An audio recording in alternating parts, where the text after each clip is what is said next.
hay una forma en la cual nosotros, como seres humanos, aprendemos. Y eso es por medio de historias. Cualquier civilización que tú veas, cualquier grupo social, tiene historias. Y por medio de esas historias aprenden. Se comparten hechos históricos, se comparten ideas, se comparten intenciones, se comparten emociones aún. Por medio de las historias, el propósito de las historias es que aprendamos.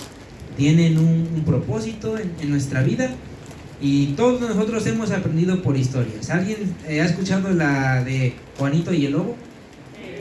Es un clásico. ¿Cuál es el propósito de la historia de Juanito y el Lobo? No ser mentiroso. A no ser mentiroso. Tenemos historias más locales a veces. Por ejemplo, podemos tener la historia de cierto hermano en la iglesia que hizo algo bueno y aprendimos, o hizo algo malo y aprendimos qué no hacer.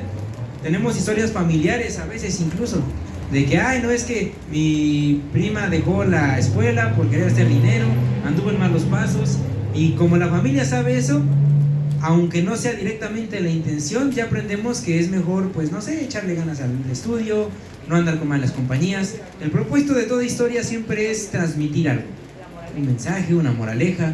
Hay distintos tipos de historias, hay leyendas, hay fábulas, hay cuentos, hay narraciones. Y lo que vamos a ver el día de hoy es una historia larga, es muy larga. Por lo tanto no lo vamos a leer, pero si tú quieres ignorarme por lo que vaya a hablar esta ahorita, puedes leerla desde la segunda de Crónicas capítulo 28 hasta segunda de Crónicas capítulo 33. Entonces es una historia un poquito larga, pero les pido que por favor no nos perdamos. Si de repente ya el calor te dio así el sueñito, si de repente no pudiste dormir bien en la noche o lo que sea, te animo a que te pongas de pie, porque no es por lo que yo voy a escuchar, porque tal cual te voy a narrar con mis palabras lo que dice este pasaje de 2 Crónicas 28 al 32. ¿Por qué es importante? Porque ¿alguna vez han ido a un restaurante así bonito, con la comida buena y todo eso? ¿Qué es lo peor cuando vas a un restaurante de esos? Lo peor que puedes hacer en un restaurante de esos, que la comida es sabrosa, es algo que no comes todos los días, es un platillo bien preparado. ¿Qué es lo peor que puedes hacer con ese tipo de comida? Ir sin hambre, ¿ok? ¿Qué más? Desperdiciarla, ¿ok? Por ahí va. Para mí, lo peor que puedes hacer con ese tipo de comida es tragártela, no saborearla, comerla así como si fueras una aspiradora, como si fueras la ratita de Ratatouille, la gordita. Eso es lo peor, porque es una comida muy sabrosa, que es una comida que tú debes de saborear. Tomas un bocado, la masticas, la saboreas, pruebas los aromas, los sabores, y después tal vez agarras otro bocado de otro platillo y lo saboreas y lo disfrutas, y es lo mejor que puedes hacer. Los restaurantes más finurris tienen su menú de degustación, que son unas miserias de porción, pero pruebas los sabores, ¿no? Y lo que haces ahí es disfrutar, saborear. Lo peor, bueno, eso es lo peor que puedes hacer para mí en una comida. Y para mí lo peor que puedes hacer con una historia es escucharla de corrido. Y eso mismo he hecho muchas veces con muchas historias en la palabra de Dios. Y gracias al Señor, en su misericordia, Él me permitió volver a leer esta historia sin correr, haciendo mis pausas, sin que sea mi obligación o es parte de mi lectura o de mi plan de lectura bíblico para leerla en un año. Me dio la chance de poder leerla con atención, y le pido que por favor ustedes también la escuchen con atención. Si mi manera de hablar no les gusta, léenla. Tenemos 1 hora para que leas 4 capitulitos, no es tanto. Pero por favor, pónganle atención, porque vamos a ver 3 personajes, y los 3 fueron reyes, y los 3 reyes tienen características muy particulares. Entonces, para que no nos enredemos, dividí toda esta historia en 4 capítulos, en 4 temporadas, como quieras de ver. Y el primer capitulito habla sobre un rey llamado Acaz. Antes de seguir, ¿alguien sabe quién es el rey Acaz? ¿Rey de Judá? Ok, ¿alguien sabe quién es Ezequías? ¿Rey de Judá? ¿Alguien sabe quién es Manasés? Muy bien, los mismos que me dijeron sí, lo dijeron 3 veces. ¿Los demás sí ubican estos nombres? Bien, pues algunos dijeron que sí, otros están comiendo un bol. Vamos a repasarlos, ¿ok? La primera parte de esta larga historia se llama Acaz. Hay un pecado en la Biblia que se compara mucho con la prostitución. ¿Alguien que quiera participar y decirme qué pecado es ese? La adoración a otros dioses, la idolatría. Ok, entonces el primer capítulo yo lo titulé Acaz, la ramera espiritual y política de Judá. ¿Por qué, hermano? Váyanse a Segunda de Crónicas, capítulo 28. Y no nos vamos a mover de Segunda de Crónicas. Entonces, quédense ahí.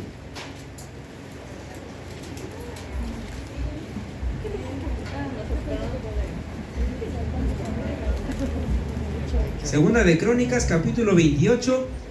Cada rey, cada periodo, o más bien la característica de cada gobierno, de cada rey, tanto de Israel como de Judá, están resumidos en los primeros 3 versículos de cada epígrafe. Entonces aquí, por ejemplo, dice reinado de Acaz, y en los primeros 3 versículos te resume rápido cómo fue su gobierno.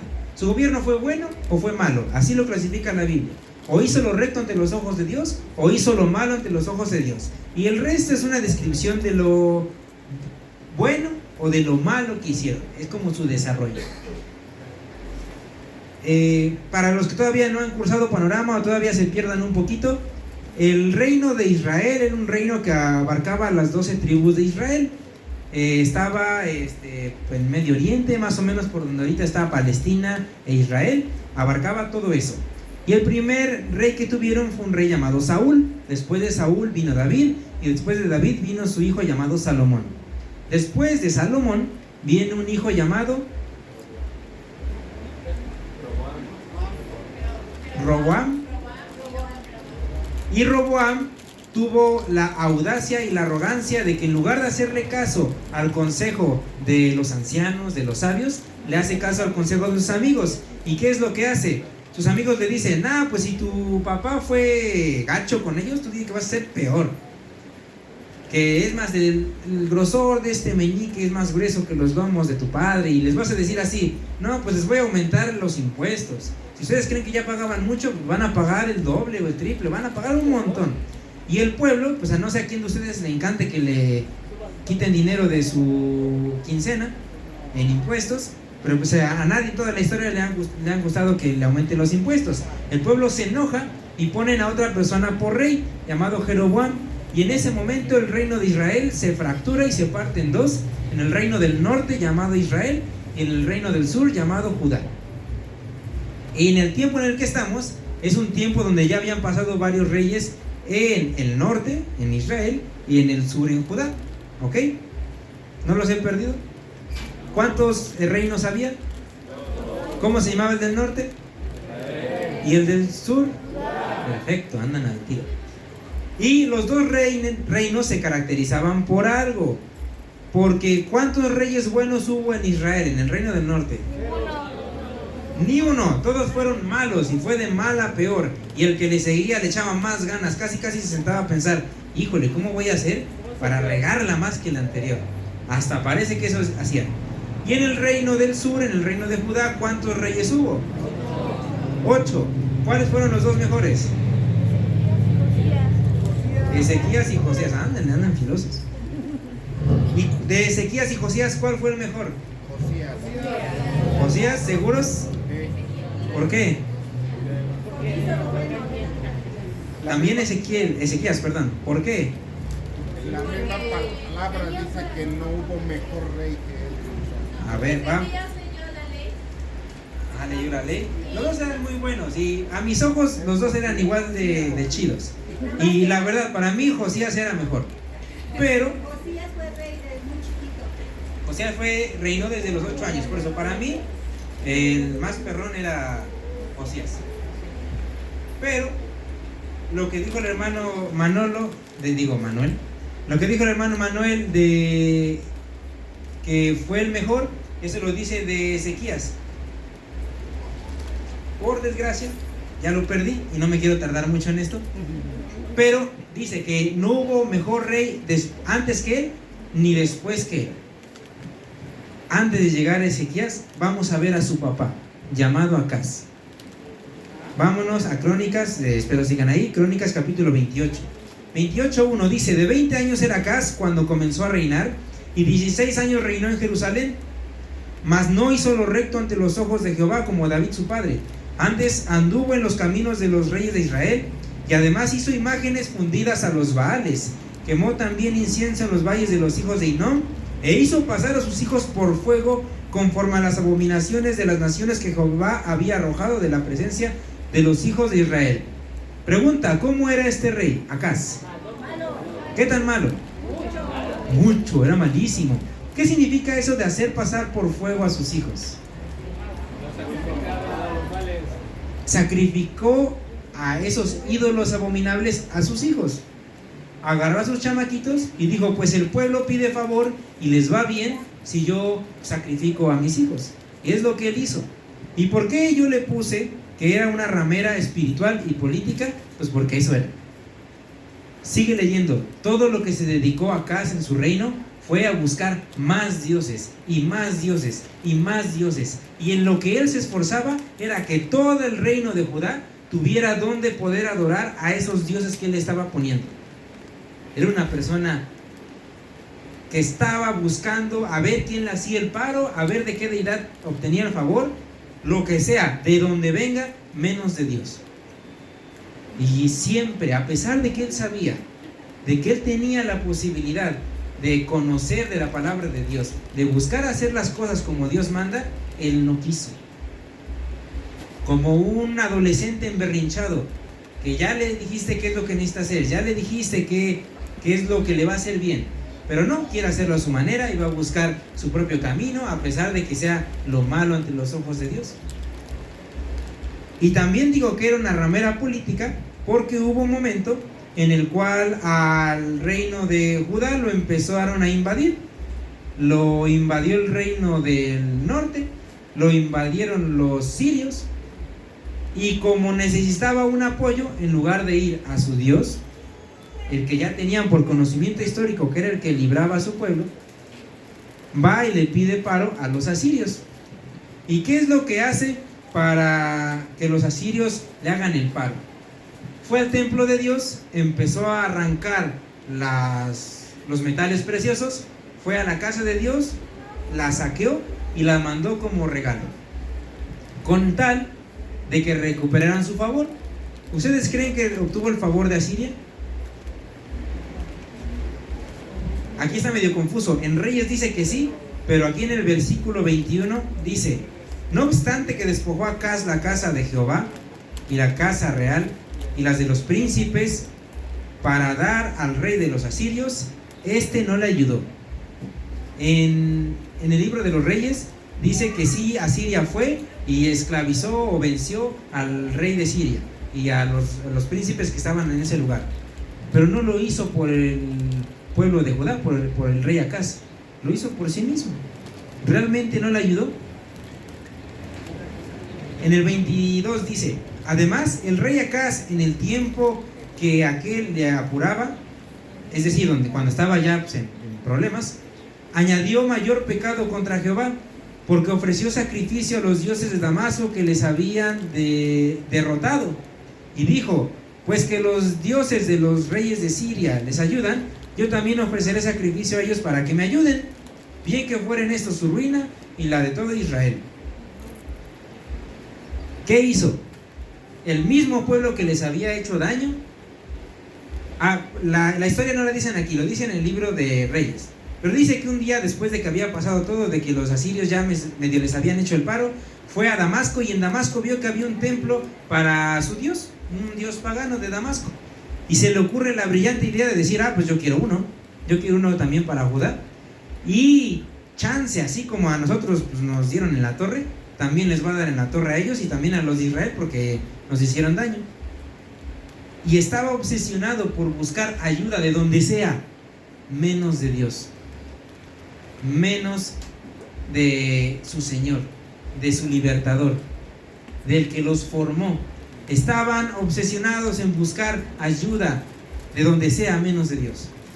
Ahora transmítelo a tu vida. Imagínate, mira, acabo de ver a Chuchina. Imagínate, Ina, que tú eres su esposita. Tú lo amas, tú le das todo, le has dado tu vida.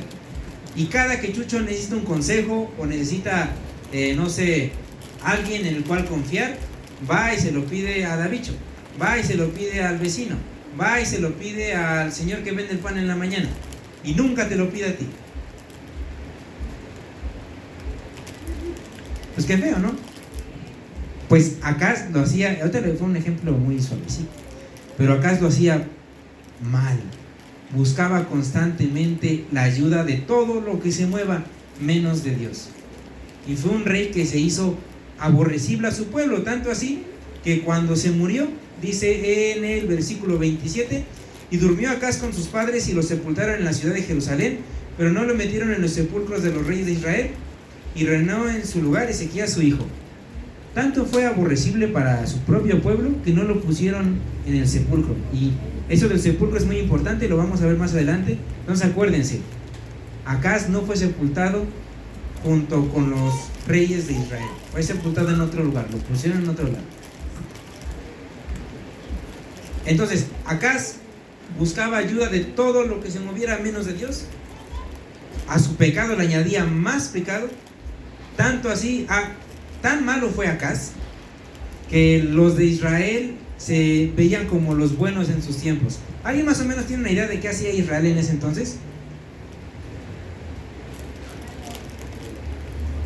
¿Alguien sabe quién es Acab? No Acaz, ¿de qué estamos hablando? Acab. Más malo. Era el peor, fue el peor rey de Israel. Acab tenía una esposita llamada Jezabel. Jezabel, ¿qué era lo que hacía? Mataba a los profetas de Dios y instauraba sus dioses paganos. Unos dioses paganos que era Baal, el de la historia de cuando cae el fuego. Imágenes de Acera o de Astarte o la diosa del cielo. Era un pueblo súper idólatra, acostumbrado a actividades idólatras. Tanto así que eso de hacer pasar a tus hijos por fuego para obtener un favor de estos dioses era algo común. Era algo horrible. Imagínate que nuestra sociedad se degenerara a tal grado que, oye, Manolo, ¿cómo te están viendo en la chamba? Ah, muy bien, pero de gracias a Dios nada más tuve que ahí matar al pilón para que me fuera bien. Era una sociedad degenerada,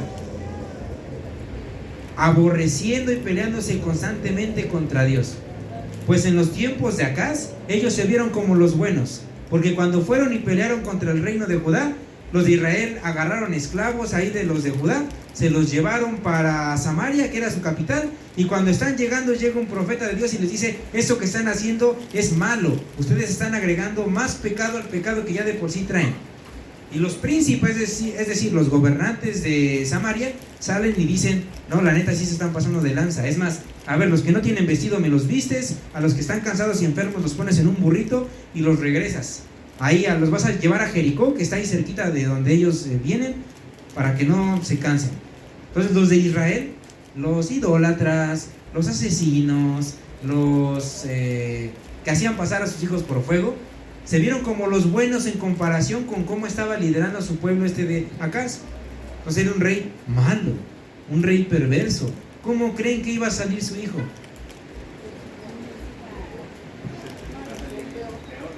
Yo pensaría eso, ¿no? Pues Ezequías, ¿no? Ese se va a andar, pero con todo. Si Acaz fue malo, su hijo va a ser peor. Pero, el versículo 29. Comenzó a reinar Ezequías siendo de 25 años, y reinó 29 años en Jerusalén. El nombre de su madre fue Abías, hija de Zacarías, e hizo lo recto ante los ojos de Jehová, conforme a todas las cosas que había hecho David su padre. Entonces, en resumen, ¿cómo fue Ezequías como rey? Bueno. Fue bueno. Pero ¿qué tan bueno fue? ¿Por qué creen que Ezequías y Josías fueron los mejores reyes de Judá? Porque no se apartaron de Dios. Porque toda su vida demostró un constante deseo de hacer las cosas bien. Tanto así que de Acaz, por ejemplo, fue uno malo, y hablamos un poquito mucho de Acaz, pero es un capítulo, ponle tú unos 27 versículos. De eso se habla de un rey perverso, de un rey que buscaba constantemente ver cómo puedo agregarle más pecado a mi pecado. Pero de Ezequías agarramos 3 capítulos y 3 capítulos chonchitos. De Josías lo mismo. ¿Cuántos capítulos hablamos de Josías? Más o menos igual, 2, 3 capítulos y chonchitos. Porque su vida reflejó un constante deseo de querer hacer las cosas bien para Dios. Y vamos a hablar un poquito de lo que hizo Josías. Primero, Josías decide restablecer el culto del templo, porque su papá hizo de chile, de mole y pozole con todo lo que tenía que ver con la adoración a Dios. Tanto así, puso imágenes dentro del templo de Dios. Y cuando Ezequías llega al poder, dice, en el primer año de su reinado, en el mes primero, abrió las puertas de la casa de Jehová y las reparó, porque el chistoso de su papá no solamente era malo y no quería seguir a Dios. Si él no va a seguir a Dios, nadie más iba a seguir a Dios, y cerró las puertas. Y en cuanto se murió su papá, Ezequías dijo, me abren esta puerta y me la reparan. Y hizo venir a los sacerdotes y a los levitas y les dicen, vamos a limpiar este cochinero. Y agarra, se meten, empiezan a sacar al atrio. El atrio era como el patio del templo. Empiezan a sacar al atrio todas las cosas malas que su padre había metido. Una vez ya en el atrio, los mismos sacerdotes y levitas agarraban y lo aventaban al cedrón. Y el cedrón, haz de cuenta que era como un caño. Era por donde en tiempos de lluvia pasaba mucha agua, y cuando no era el tiempo seco, pues era como un barranco. Entonces tal cual ellos no les importaba como de que, no, pues es que este altarcito al dios Moloch está hecho de oro o de bronce, lo vendemos. No, es que mira, estas imágenes a los Baales están bien chulas, y si los vendemos a los de Israel, vamos a sacar harto varo. No le importó nada de eso, tal cual. Agarras toda esta porquería idolátrica y me la vas a aventar al barranco. Ese barranco donde ahorita es nada más un hoyote en la tierra, y cuando llueve se lo va a llevar todo, ahí vas a aventarlo todo. Hizo una purificación completa. Una vez que el templo estaba limpio, dijo, órale, pues la casita de mi papá ya está limpia, ahora ustedes mugrosos se van a limpiar. Y agarra a los sacerdotes y los pone a limpiar, a que se vuelvan ritualmente puros. Había muchos ritos de purificación para el pueblo de Israel. Tenían que limpiarse, y a los 8 días ya podían empezar a limpiar otras cosas, y eso lo hacen. Se empiezan a limpiar, empiezan a santificar, empiezan a llevar sacrificios para la expiación. Acuérdense que una vez al año el sumo sacerdote debía entrar con sangre de un cordero sin mancha al lugar santísimo, y debía hacer sacrificio por la expiación. Y ese sacrificio era un símbolo de que el pecado de su pueblo iba a caer sobre un animalito, porque la paga del pecado es muerte, y sin derramamiento de sangre no hay remisión de pecados. Entonces, para que la ira de Dios se aplacara, debía haber sangre. ¿Ok? Entonces, ¿qué es lo que hizo En el versículo 20, levantándose de mañana, el rey Ezequías reunió los principales de la ciudad y subió a la casa de Jehová, y presentaron 7 novillos, 7 carneros, 7 corderos y 7 machos cabríos para expiación por el reino, por el santuario y por Judá. Y dijo a los sacerdotes hijos de Aarón que los ofreciesen sobre el altar de Jehová. Y entonces empezaron a hacer sacrificio, pero hicieron 4 veces, 7 veces lo que debían de hacer. Porque yo creo que Ezequías dijo, esto está tan cochino, nuestro reino está tan podrido, que esto vamos a hacerlo con toda la intención. Ahora le vamos a dar 7 de cada uno de estos. Y empieza a hacer los sacrificios. De repente era mucho por sacrificar, y los levitas se unen a los sacerdotes para poder hacer los sacrificios, porque era mucho. Entonces, cuando ya logran hacer todos estos, esta limpieza ritual, esta purificación del templo, Ezequías no se quedó con eso. Ezequías dijo, vamos a celebrar la Pascua en Judá. No, vamos a celebrar la Pascua en Israel. ¿Alguien sabe qué es la Pascua?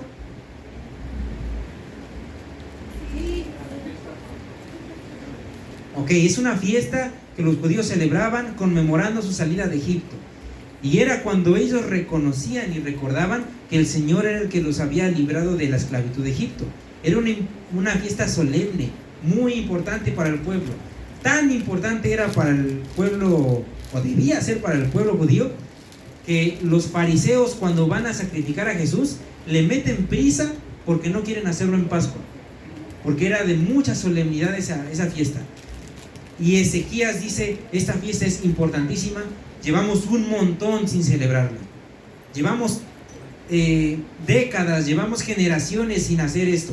Entonces vamos a hacer esto: vas a enviar cartas y te vas a ir por toda la nación, y no nada más te vas a quedar en Judea, que es el sur, te vas a ir hasta Israel, tal cual, desde Dan hasta Beerseba. Se fueron hasta las tribus del norte, se fueron hasta, dice aquí, hasta Efraín, Manasés y Zabulón. Y estas palabras tal vez no tienen mucho significado para nosotros, no sabemos ni dónde están, actualmente ni existen, pero si tu Biblia tiene un mapa, busca el mapa y ve qué es eso, dónde está Efraín, Manasés y Zabulón, y te vas a dar cuenta que es el norte del norte, es lo más arriba de la tierra de Israel.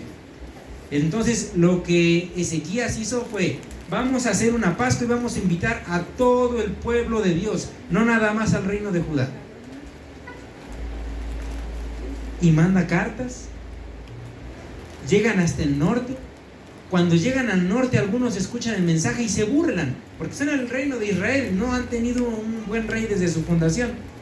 Se burlan, no les importa, pero algunos sí, algunos hacen caso y bajan hasta Jerusalén para poder celebrar la Pascua.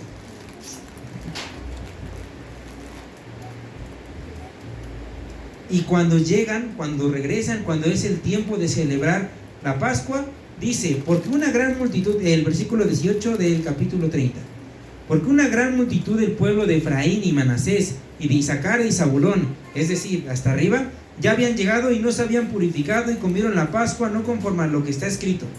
Entonces empezaron a celebrar la Pascua, pero los del norte no se acordaban, ni idea tenían. Chihuahuas, ¿cómo era esto de purificarse? ¿Quién sabe? Ni mis abuelitos sabían. Entonces, cuando bajan y llega una gran multitud, Ezequías no se pone de fresa, no se pone de: ahí van a venir estos mugrosos, ni se han purificado, mira, todavía traen aquí su collacito del Baal, todavía traen sus vestimentas todas raras, combinaron telas, guácala.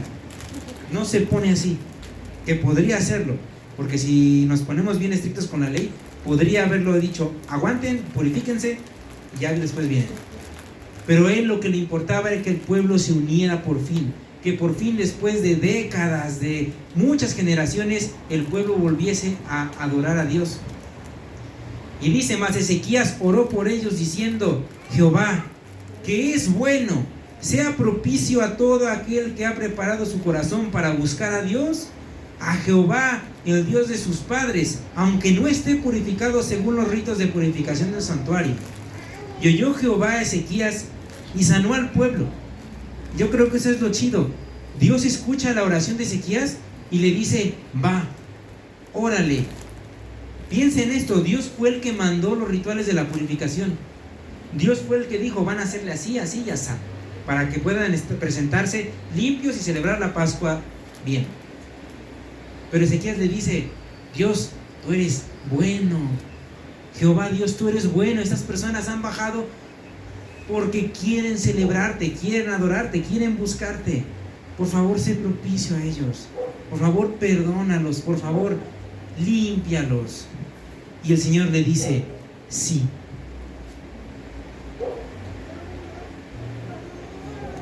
Y el 21 dice: así, los hijos de Israel que estaban en Jerusalén celebraron la fiesta solemne de los panes sin levadura por 7 días con grande gozo. Y pongan atención: y glorificaban a Jehová todos los días, los levitas y los sacerdotes, cantando con instrumento resonantes a Jehová. Es decir, ¿cuántos días era la celebración? 7 días de celebración.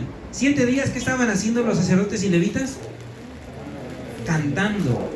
¿Y cómo cantaban? Con instrumentos resonantes a Jehová, con otras palabras, con ganas. Abajo vamos a ver que lo hacían con alegría y de corazón. Estaban cantando 7 días seguidos al Señor con ganas. 7 días estuvieron celebrando por fin, después de muchos años, esta Pascua. Y habló Ezequías al corazón de los levitas, que tenían buena inteligencia en el servicio de Jehová, y comieron de lo sacrificado en la fiesta solemne por 7 días, ofreciendo sacrificios de paz, dando gracias a Jehová, el Dios de sus padres. Imagínense cómo estaban los sacerdotes. Piensen en ello. La gestión anterior, el sexenio pasado, les tocó un regente malo, malvado, que seguramente nunca vio por las necesidades de los sacerdotes.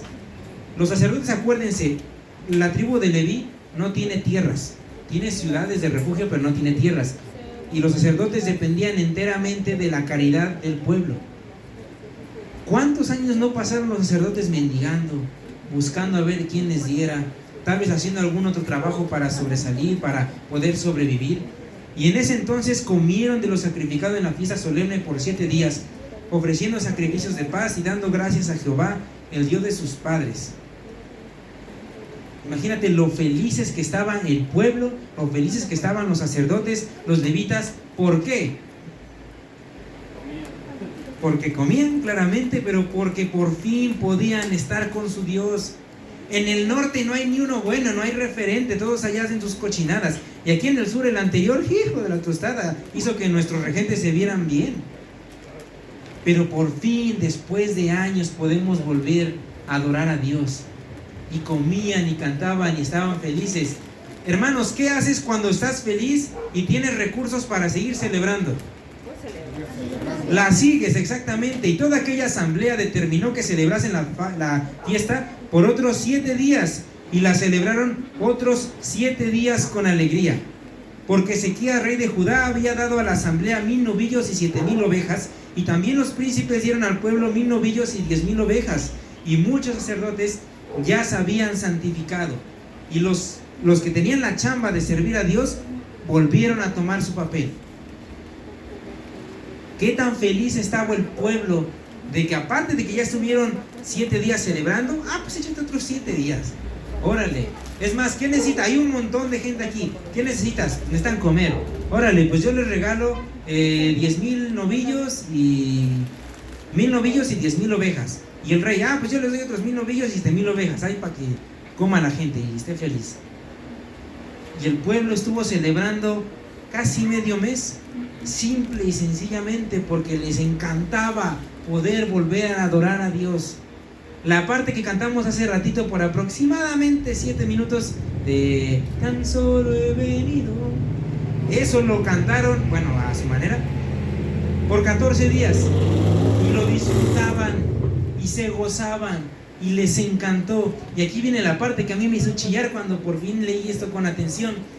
Después, el 26, desde el 26, el capítulo 30, versículo 26. Hubo entonces gran regocijo en Jerusalén, porque desde los días de Salomón, hijo de David, rey de Israel, no había habido cosa semejante en Jerusalén. Después los sacerdotes y levitas, puestos en pie, escuchen esto, bendijeron al pueblo, y la voz de ellos fue oída, y su oración llegó a la habitación de su santuario, al cielo. ¿Cuánto tiempo había pasado sin que Dios escuchara a su pueblo alabarle? ¿Cuántos años, cuántas generaciones perdidas en pecado, en delitos, en muerte, en sangre había pasado que el Señor no escuchaba? Ciertamente Dios siempre ha tenido un pueblo, un remanente escogido por gracia. Siempre ha tenido un Elías, siempre ha tenido un Samuel, siempre ha tenido por ahí alguien, un grupito pequeño que le está buscando, pero una multitud gigantesca. El reino de Israel, los que sí quisieron jalar, su pueblo por fin le estaba cantando y dando gracias, y lo que oraban llegaba a su habitación, al cielo. Imagínate, ahorita somos la congregación local, la iglesia cristiana La Roca Oriente. Somos estos, date la vuelta y mira, somos estos. Imagínate que se levanta alguien que un día empieza a mandar cartas para Veracruz, para Oaxaca, para Ciudad de México, para los del estado, empieza a mandar un montón de cartas y de repente nos empezamos a congregar ahí en, ponle tu Valsequillo, porque hay harto espacio. Y nos empezamos a congregar ahí y todos por 7 días estamos cantándole al Señor. Y estamos gozándonos simplemente de la presencia del Señor. Y tanto nos gustó, pues échate otros 7 días. Y por alguna razón, la gente más rica de México dijo, pues para que coman yo les doy. ¿Te das cuenta de la locura que estaba experimentando el pueblo de Israel? Piensa en el avivamiento más grande, actual, que te llega a tu cabeza. Piensa en ese avivamiento grande que haya llegado a tu cabeza. Pues es una cosita así comparado con lo que estaba viviendo ahí el pueblo. ¿Qué era lo que el pueblo estaba pidiendo al Señor? Nada. Solamente querían estar con Él. Y por este momento tan grande, tan cúspide, Ezequías fue el mejor rey de Israel. Según Manolo, no, según Josías. Segunda de Reyes 23, 25. Tal vez, pero también lo dice de Ezequías. Sí, bueno, la cosa es, fue un rey tan perrón, que por fin no solamente en Judá, sino se fueron a Israel. Estaban por fin adorando al Señor después de tanto tiempo.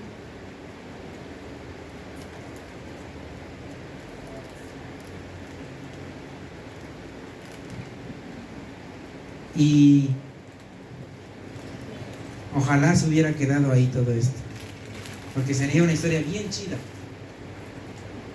Esta es la segunda parte, por cierto, de Ezequías, que era la cúspide del avivamiento, lo más grande que se ha hecho en el avivamiento que se hizo en el pueblo de Israel.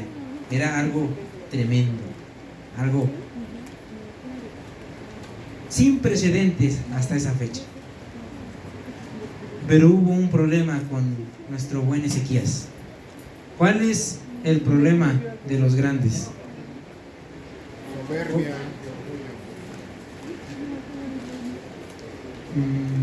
¿Quién es el hermano más alto de la iglesia? El hermano Fer. ¿Hermano Fer? Pues tal vez sí, ¿no? Hermano, ¿cómo cuánto mide usted? Ajá. 1.78. ¿Alguien mide más de 1.78? Samuel mide 1.80. ¿Samuel mide 1.80, Carlitos? 1.80, ¿alguien mide más de 1.80? Va. Ok, nos quedamos con Carlitos Torres. Gracias, Carlitos. Ok, imaginemos que van a caerse 2 personas. Se va a caer Carlitos Torres y se va a caer Pilón.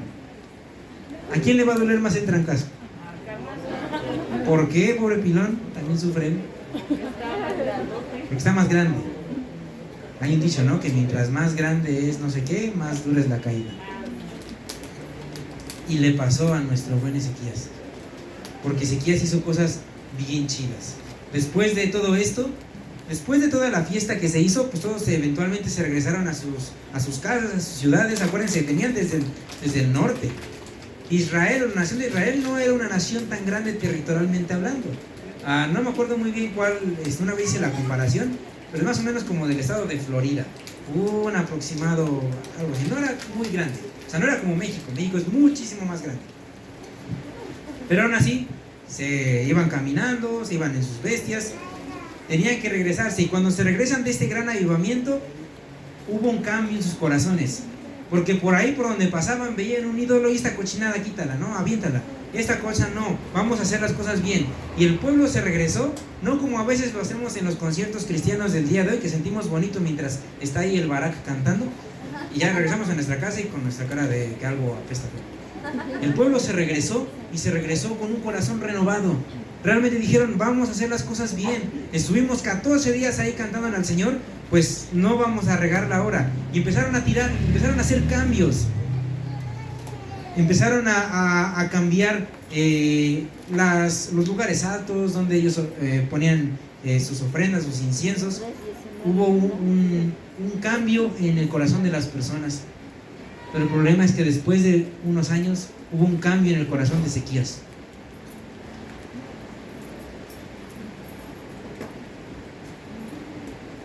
ahora en el capítulo 32, versículo 20. Ezequías acababa de pasar de una invasión de Sennacherib. Sennacherib va, invade Judá, lo sitia y llega el rey de Sennacherib. En el libro de Reyes dice que es un general, pero bueno, potato. Llega este rey y empieza a blasfemar contra Dios. Y le dice: ¿tú crees que los dioses de las otras naciones que ya vencí yo y mis padres me detuvieron? ¿Acaso crees que tu Dios me va a detener a mí? Y empieza a hablar pestes, empieza a hablar en la lengua del pueblo de Judá para meterles miedo. Los príncipes van y le dicen a Ezequías, mira, vino este rey, empezó a hablar pestes contra ti, pestes contra Dios. Le habló en su propia lengua al pueblo, el pueblo tiene un montón de miedo, ¿qué vamos a hacer? Ezequías ora y el Señor los libra de una manera prodigiosa, de una manera que hasta me da mellito.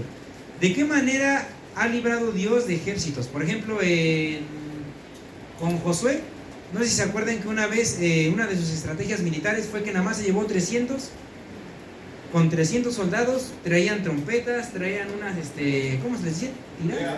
¿Cómo? Eran como unas vasijas llenas de brasas. Teas, gracias. Entonces, su estrategia fue que cuando estaban así, pues ya colocaditos, niñitos, Gedeón y sus 300 hacen sonar las trompetas, rompen las teas, echan un griterío y ahí Dios hace algo. Por alguna razón el pueblo se empieza a matar entre ellos, el pueblo enemigo, y así los libra. Ha sido varias veces. Por ejemplo, también ha librado al pueblo de Dios por medio de enfermedad. Ha librado al pueblo de Dios por medio de confusión, de que tal cual, no sé, por alguna razón, los enemigos empiezan a matar entre ellos. Para librarlos de este rey, del Sennacherib, dice la palabra del Señor que mandó un ángel, que fue un mismo ángel el que va y arrasa al pueblo. ¿Cómo habrá sido? No tengo idea. Tal vez por tanto Hollywood en mi cabeza, yo sí me imagino bien dramático, que bajó un ser celestial y sópetas, se echó a todo un ejército. Así yo me lo imagino, porque así lo dice, no dice nada, pues se enfermaron, se volvieron loquitos, no, tal cual dice, el 20, gracias. Mas el rey Ezequías y el profeta Isaías, hijo de Amós, oraron por esto y clamaron al cielo. Y Jehová envió un ángel, el cual destruyó a todos los valientes y esforzados, y a los jefes y capitanes en el campamento del rey de Asiria.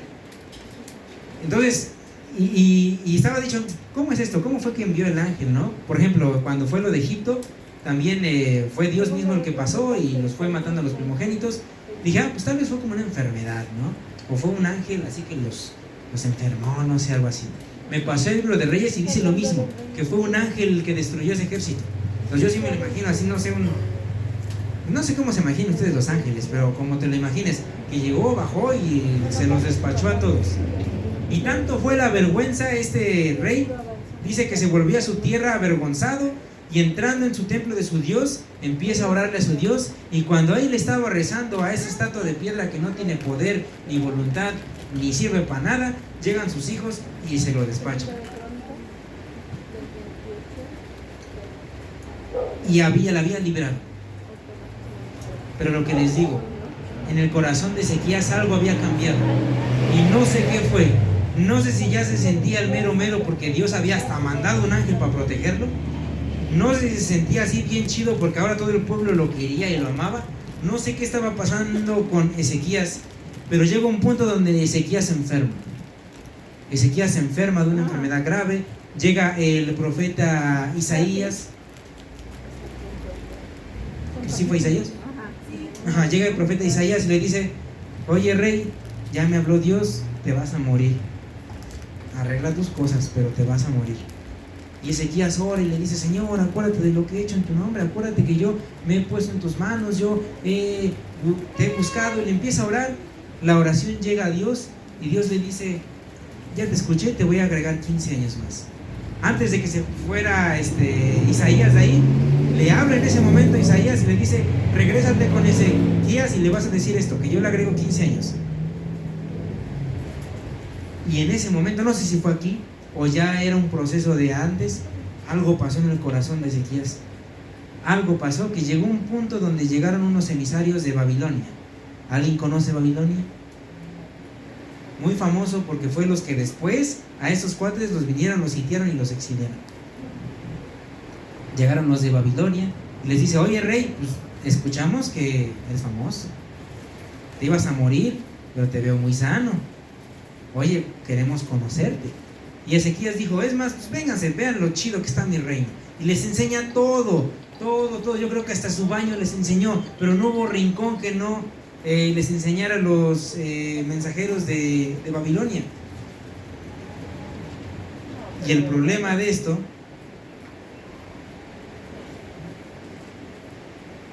dice 25: mas Ezequías no correspondió al bien que le había sido hecho, sino que se enalteció su corazón, y vino la ira contra él y contra Judá y Jerusalén. Pero Ezequías, después de haberse enaltecido su corazón, se humilló, él y los moradores de Jerusalén, y no vino sobre ellos la ira de Jehová en los días de Ezequías. Y podemos pensar: pues qué chido que no pasó nada. Sí iba a venir consecuencia por haberle mostrado los tesoros de Judá, a los de Babilonia. Iba a venir consecuencia, pero no en sus días. Y pensamos: pues qué chido, bien por él. Pero en el libro de Reyes, Ezequías se vuelve un descarado y dice: bueno, pues con que no pasen mis días, no hay bronca, que después se arreglen ellos, mis hijos y todos los ellos.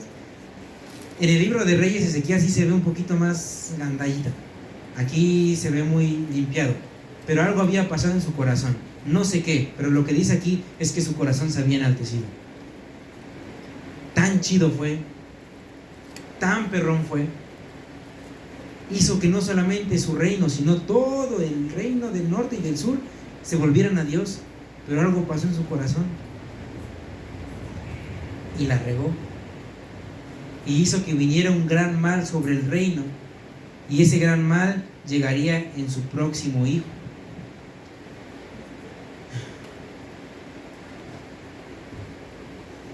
Dice el 32: los demás hechos de Ezequías y sus misericordias, he aquí todos están escritos en la profecía del profeta Isaías, hijo de Amós, en el libro de los reyes de Judá y de Israel. Durmió Israel con sus padres y lo sepultaron en el lugar más prominente de los sepulcros de los hijos de David, honrándole en su muerte todo Judá y todo Jerusalén, y reinó en su lugar Manasés su hijo. ¿Se acuerdan que el papá de Ezequías, Acaz, fue sepultado pero no con los reyes? El pueblo le tenía coraje, y pues es el rey, hay que sepultarlo, ni modo que lo dejemos ahí afuera, pero no con los reyes de Israel. ¿Cuál fue el contraste con su hijo Ezequías? Que él fue sepultado en el lugar más prominente de los sepulcros de los hijos de David. Fue un rey querido. Y vamos a ir al último capítulo de esta historia. Ya sé que es muy larga, yo sé que es mucho texto, pero tiene sentido, por favor. No se nos pierdan, ya es el último rey, Manasés. ¿Alguien sabe cómo fue Manasés?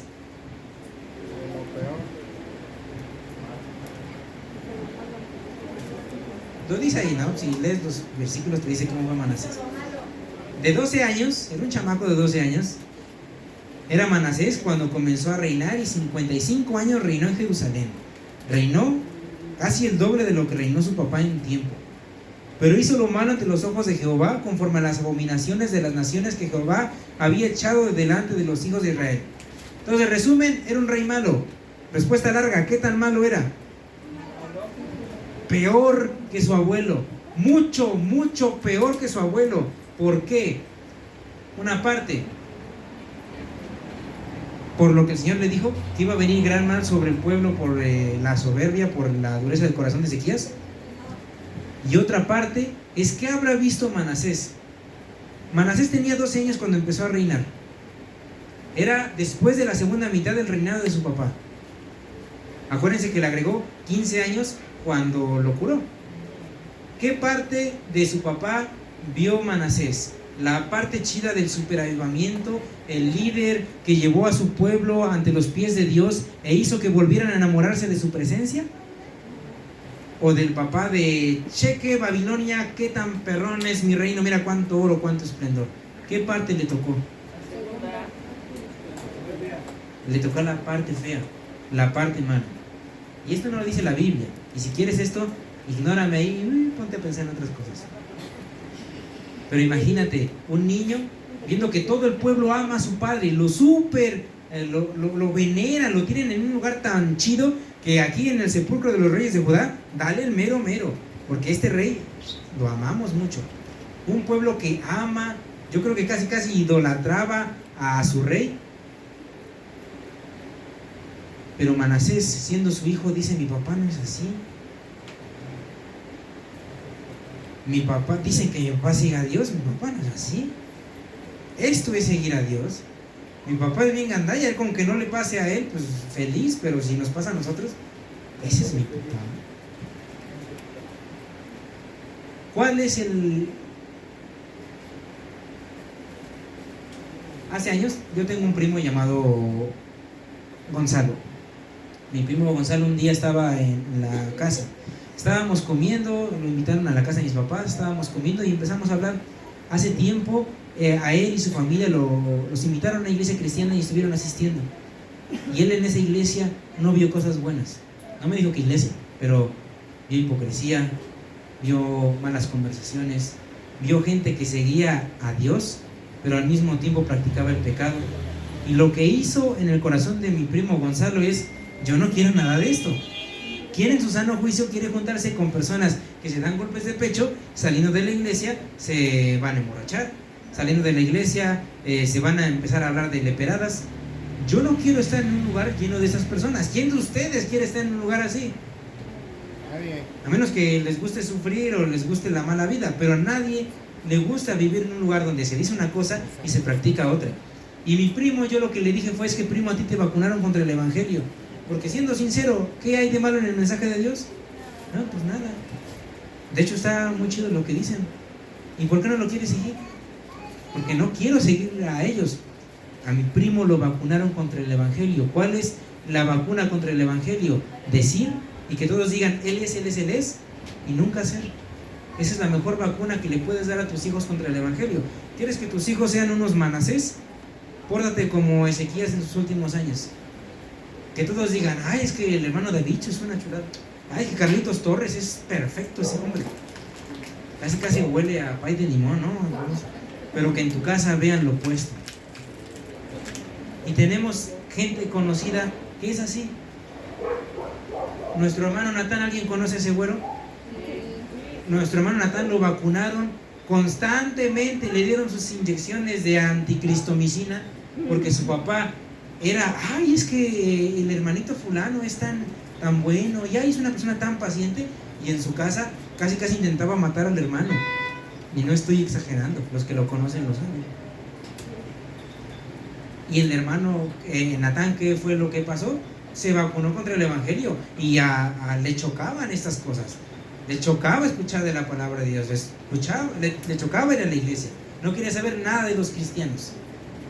Y yo creo, les digo, esto no dice la palabra de Dios, pero por contexto yo creo que fue lo que le pasó a Manasés. Se vacunó contra las cosas de Dios.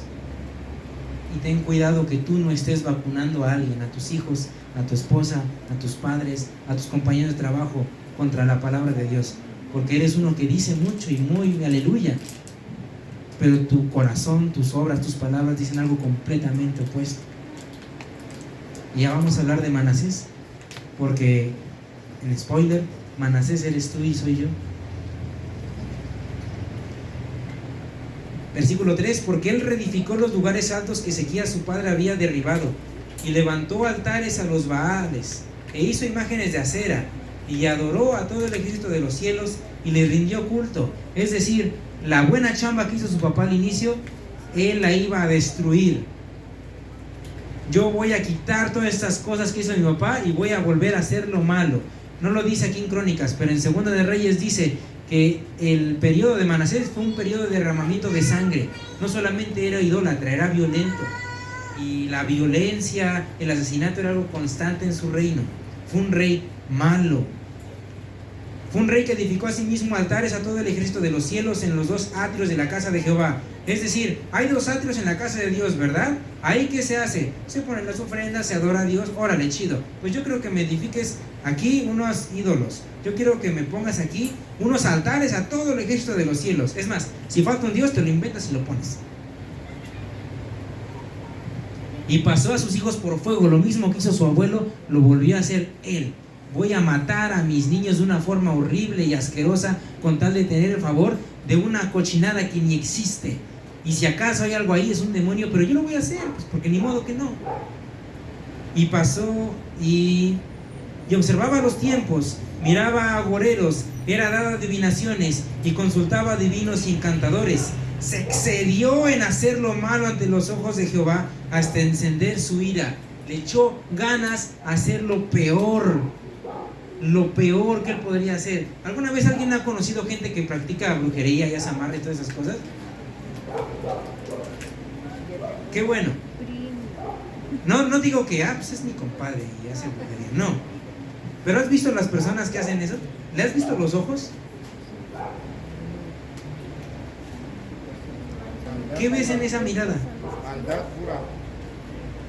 Es una mezcla de un vacío, porque no hay nada, hasta parece que algo se chupó los ojos. Y una mirada de, con que a mí me lleguen al precio, yo busco cómo les vaya de lo peor.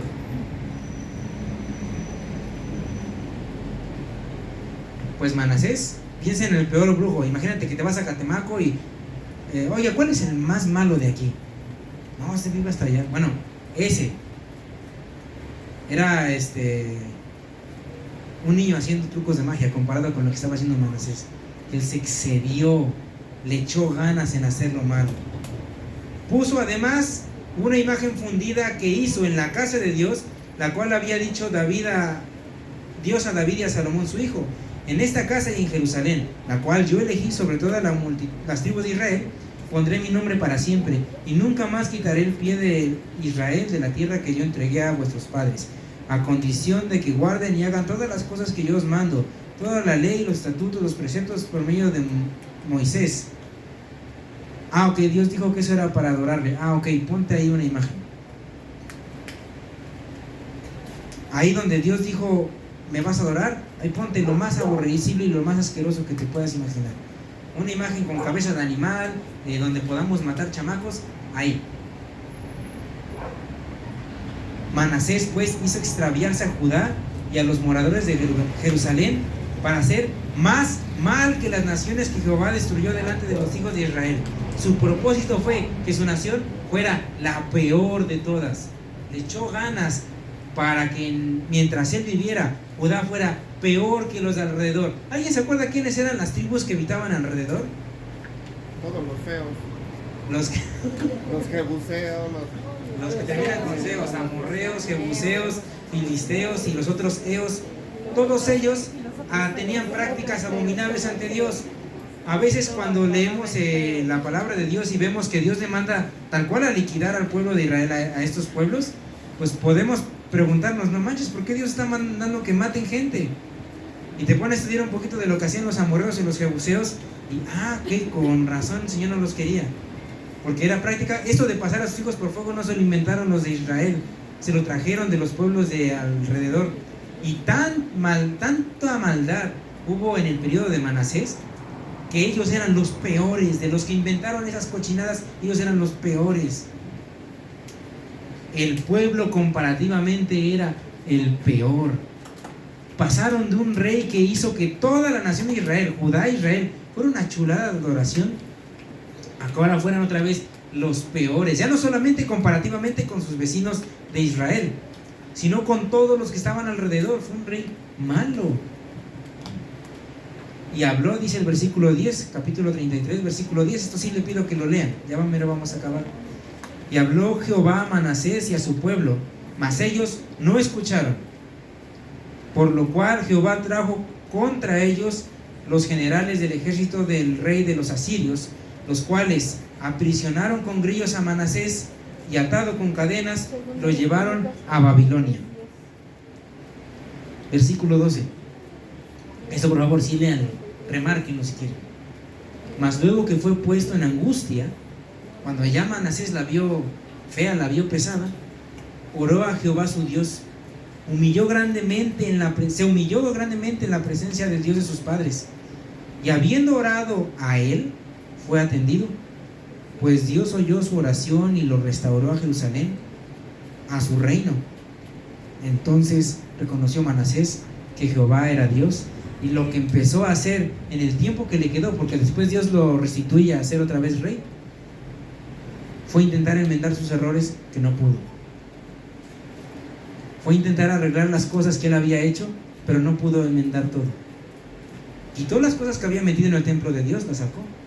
Algunos lugares santos los rompió, pero el daño ya había estado hecho, y el pueblo seguía yendo a esos lugares altos, y el pueblo seguía todavía, aunque ya intentaba que el pueblo volviese a hacer las cosas bien, el daño ya estaba hecho.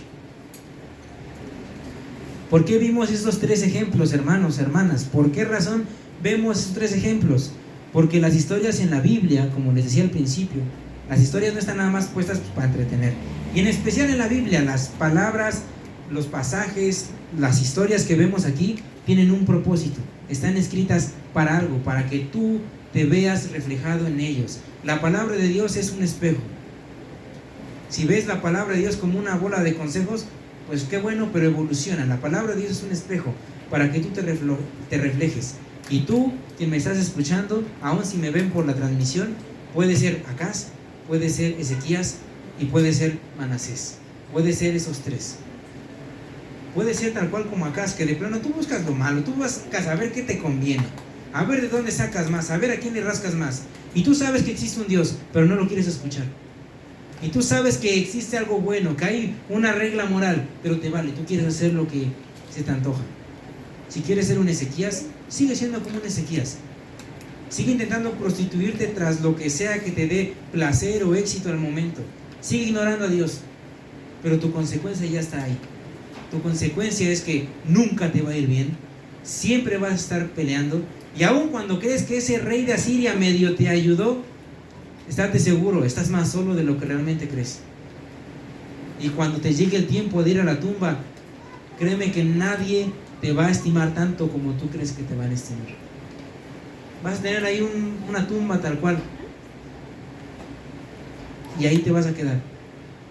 ¿Y qué se va a acordar de ti? Ah, pues que fue malo, y ya. Puede ser, hermano, si ya has creído en Cristo, si estás escuchando y no nada más oyendo, si no estás poniendo atención, si realmente quieres hacer un cambio, puede ser un Ezequías. Y Dios quiera que seamos un Ezequías en su primera parte, que realmente por medio de nosotros mi familia se levante, que esta iglesia se prenda, que mis compañeros de trabajo lo conozcan, que mis vecinos se puedan acercar a Dios, y que yo pueda ser un Ezequías que acerque al pueblo tanto así, que no solamente sea de que, pues somos cristianos y vamos a la iglesia y papá, sino que por medio de mí la gente se pueda enamorar de Dios, puedan ver lo bueno y lo sabroso y lo delicioso que es estar con Dios, tanto así que ya estamos 7 días aquí, pongan otros 7 días, está bien chido. Yo espero que podamos ser como Ezequías. Y hermano, hermanas, yo creo que hay algunos de aquí con un perfil parecido, que están echándole ganas, que están invitando. Una Moni que le envió una invitación a su amiga y de repente vino. Uno que, yo lo estoy invita a mi vecina y sí vino. Una hija que no se quedó callada y se guardó el mensaje, sino se lo quiso compartir a su hermana y a su mamá, y ahora están escuchando la palabra de Dios. Hay aquí Ezequías chiquitos y chiquitas. Y hermanos, si ya eres uno, aguas, porque los últimos años de Ezequías fueron tristes y lamentables, y yo no quiero que los últimos años de ustedes sean tristes y lamentables. Que yo de aquí me acuerde que Chucho era una chulada de persona, un siervo de Dios, alguien bien perrón, pero que sus hijos digan: yo no quiero ser como mi papá, como mi mamá, yo no quiero parecerme. Tal vez a ustedes ya están sirviendo al Señor y están haciendo su chamba para que la gloria de Dios se refleje desde donde estás. Aguas, porque todo lo bueno que has hecho, todo el trabajo que has hecho para Dios, lo puedes echar a perder así, en cuanto tu corazón se enorgullezca y se engrose y tú digas: yo ya sé, ¿qué me vas a mí enseñar? Llevo 15 años, 20 años predicando, ¿tú me vas a venir a enseñar a mí? como otras personas que ustedes les llegaron a la mente de los hermanos que llevan más tiempo. Si son unos Ezequías, permanezcan en sus primeros 15, 10 años de servicio.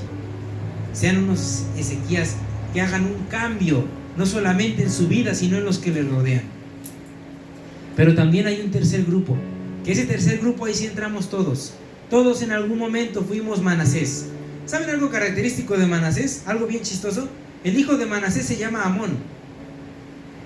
¿De qué patriarca, de qué tribu, de qué líder israelita viene el nombre Amón? ¿Alguien sabe? ¿Le suena el nombre de Amón? Amón, a ver si yo digo Amón, ¿le suena algo? ¿Cómo? Amón-Ra. ¿Quién era Amón-Ra?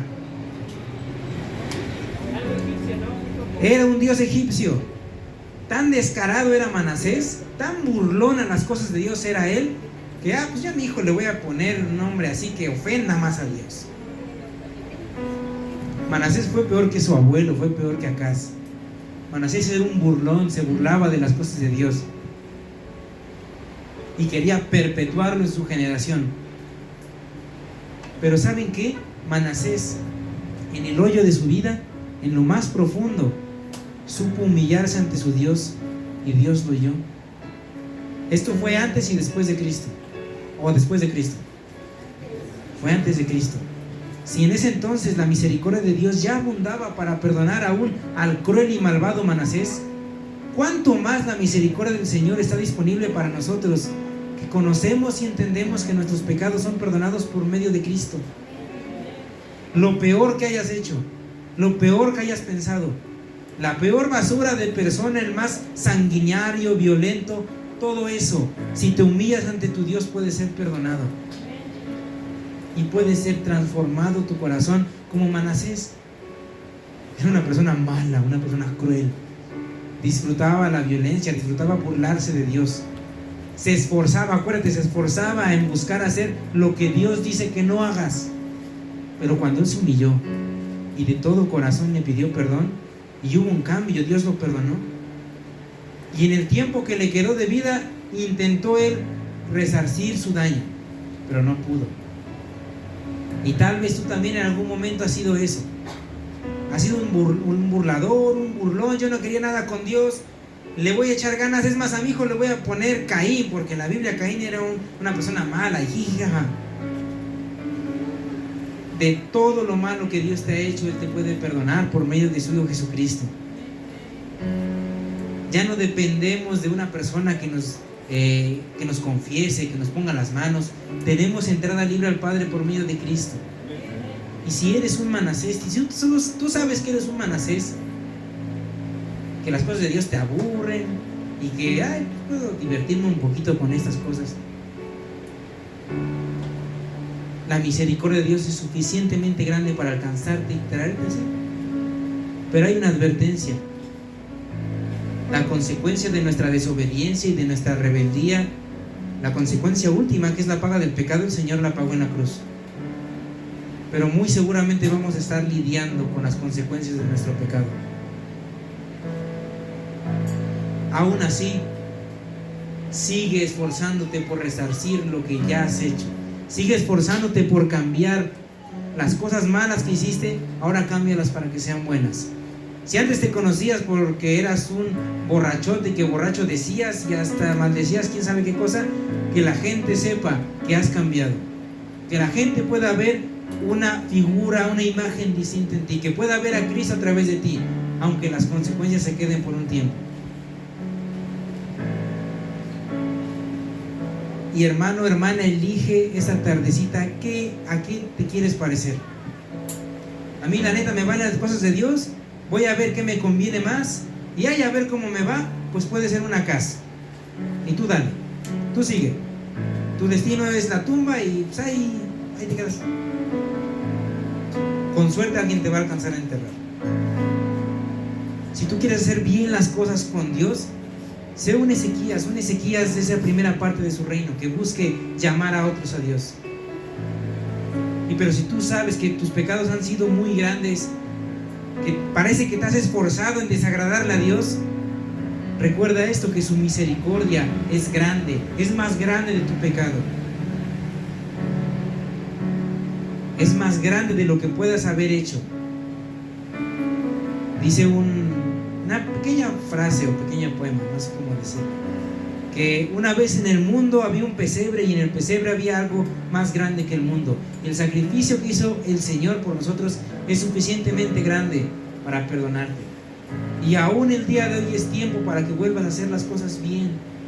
Si ya la has regado, si ya te has alejado, si tú sabes que no has hecho las cosas bien con Dios, su misericordia te puede alcanzar el día de hoy y está a la distancia de una oración.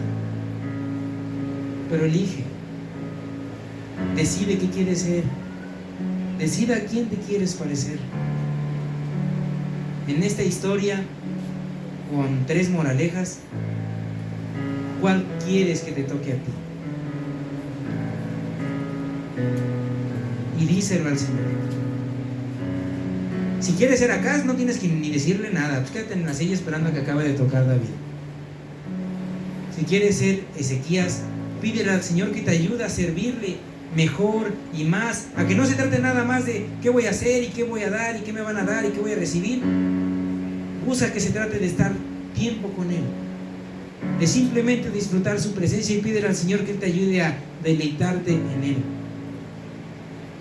Y si eres un Manasés y sabes que eres un Manasés, pídele perdón.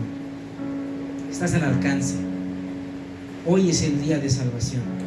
El día de hoy estás aquí y no viendo el partido. Y no quiero menospreciar lo que hagas, pero no es porque seas muy espiritual, es porque el Señor el día de hoy quiere que recuerdes algo. Y aprovechalo. ¿Quién quiere ser hoy? Díselo al Señor. Tomémonos un tiempecito para orar, para pasar tiempo con Dios. Desde tu lugar, si quieres pasar al frente, como tú quieras, pero por favor no desperdicies este tiempo de decirle: Señor, yo quiero ser como Ezequías. Señor, yo soy un Manasés, perdóname. O no digas nada, quédate callado, eres un Acaz, ya sabes para dónde vas. Pero aprovecha este tiempo.